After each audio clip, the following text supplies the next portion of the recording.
If you work in care, you must do personal care in one way or the other. If you're a care assistant, a senior carer, whatsoever. So in today's video, I'm going to be telling you the best way or the best form to carry out personal care to your service user in any setting, either be it in a care home, a domiciliary care setting. So sit back and have a cup of tea and let's get right into the video. Hello guys, my name is Tega. I make videos about my life in the UK as a senior care assistant. If you're yet to subscribe to join my beautiful channel, please click on that subscription button, turn on your post notifications so that you know when I upload another interesting video.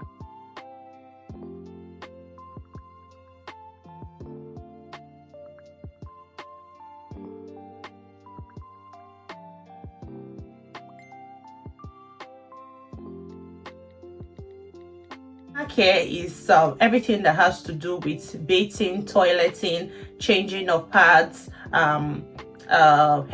washing of their hair maintenance, nails and everything. So it's the way what you do for your own body, the way you take care of your own self, bathing yourself, going to the toilet, everything is regarded as personal care in a care setting. So you are doing those things that you normally do for yourself, you're doing it for somebody else.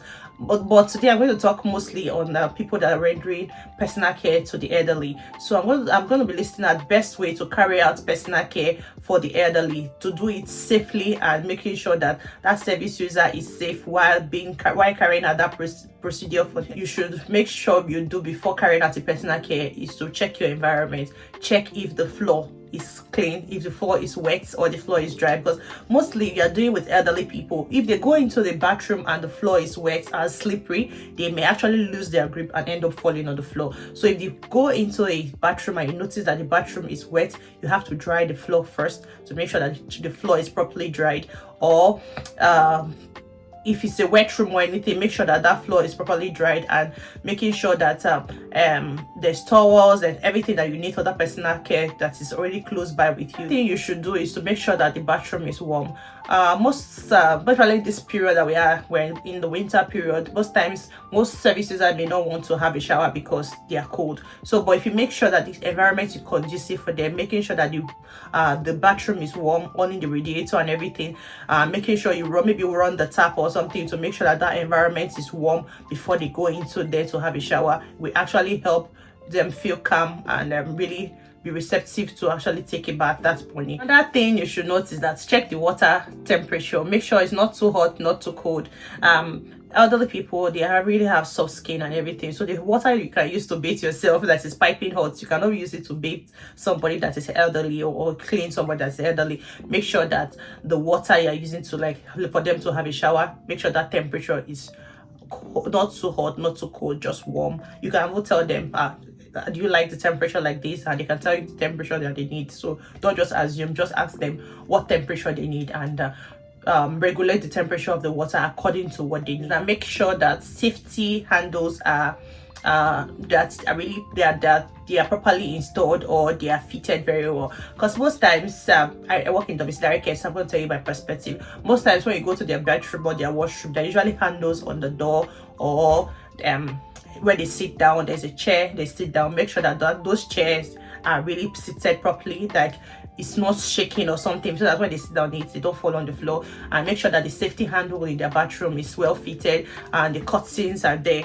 Make sure that the curtains that they use, like shower curtains and everything, they are fitted very well for them to have a shower that is that is safe, and making sure that they don't fall during the process of having a shower. So make sure everything is actually safe while doing that, quite carrying out your personal care. Another thing you should know is that use their favorite products or their preferred products. So most times they will tell you the type of wash soap they like, the type of detergent they like, or whatever they use to clean themselves up, or the type of sponge they like, or whatever product that they use, their cream and everything. So make sure you use their favorite products, use their favorite cream, their favorite the clothes they want to wear and everything. So make sure that you listen to their preference and choose what they want to they want to wear. And in case that they are trying to wear a warmer clothing when it's hot, like the weather is cold, and they want to wear like something that is not so cold, you can actually advise that this would be like a better option or a better fit for you. But if they decline, you have to like report it back to the office that they decline wearing maybe a sweater or something,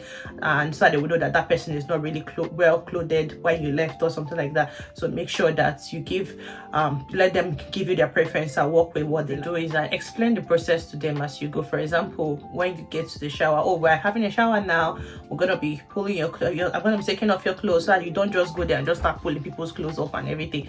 Explain the process. I'm going to be taking your socks off now, I'm going to be taking your blouse off now, I'm going to be taking your clothes, your trousers off now, I'm going to be wearing your pad now, I'm going to be wearing your this. Just explain as you go, so that they will be aware of whatever you're doing, so I don't take them off surprise or anything. So explain every process as you go. It just makes them conscious of what you're doing, and also knowing that, oh, I'm expecting somebody to be touching me or something like that. Hey, if I want to rub your skin, oh, I'm going to be putting this cream on your back now, something like that. So just explain yourself as you go. Wet pads on time.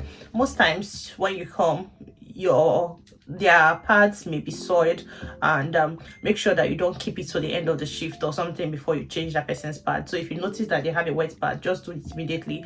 Change to get that person changed from that pad, because it's already uncomfortable. So don't make them sit on it or stay in that mess for a long time. So when you notice that this person is soiled, or this person has gone to use the toilet, or the pads are wet and everything, make sure that you clean them up immediately and make them dry immediately, so that they don't start having bed sore and rashes on their bum and everything. So make sure that wet linens or wet pads are changed immediately. As much as we're trying to help them do things, there are some of them that are actually independent, that they don't really want you to be touching them or carrying out that service for them. So what we normally do is let them do what they can, and if they want us our help, you can render a hand to them when they need it. So you can be there, and they can, some will tell you that they need their privacy. So if there's somebody that is independent, you will know from their care plan that this person can actually dress themselves, or they can actually bathe themselves. So you may not really have to be there, but you can just be at the like a side in case they need anything. And even if they are going to the bathroom, you let them know, if you need anything, I'm just at the door, and then you can just give me a shout or something like that. I'll definitely hear you and come and help you if you need anything. So for those that are independent, you don't really have to go and start bathing them. They can bathe themselves. So allow them have their independence. It still makes them feel like themselves and everything. So it's not a bad thing if they want to do it by themselves. What you do is give positive encouragement. So the people that cannot really do the things themselves, you can encourage them, or encourage them to have a bath. You can encourage them to eat, or encourage them to do things. But if they don't want to do it, they don't really want to do it. So you can't really enforce them. You can really give them positive encouragement. Oh, good job, thank you, do this one. Or you did so lovely. Your hair is so pretty and everything. Just encourage them to continue doing what they normally do on a day-to-day basis. So guys, we've come to the end of this video. If you learn one thing or the other, please, I have more if you have more things you think I didn't cover on this video, please leave me a comment in the comment section. If you are yet to subscribe to Joy My Beautiful channel, please click on that subscription button, turn on your post notifications so that you know when I upload another interesting video. So until my next video, bye guys.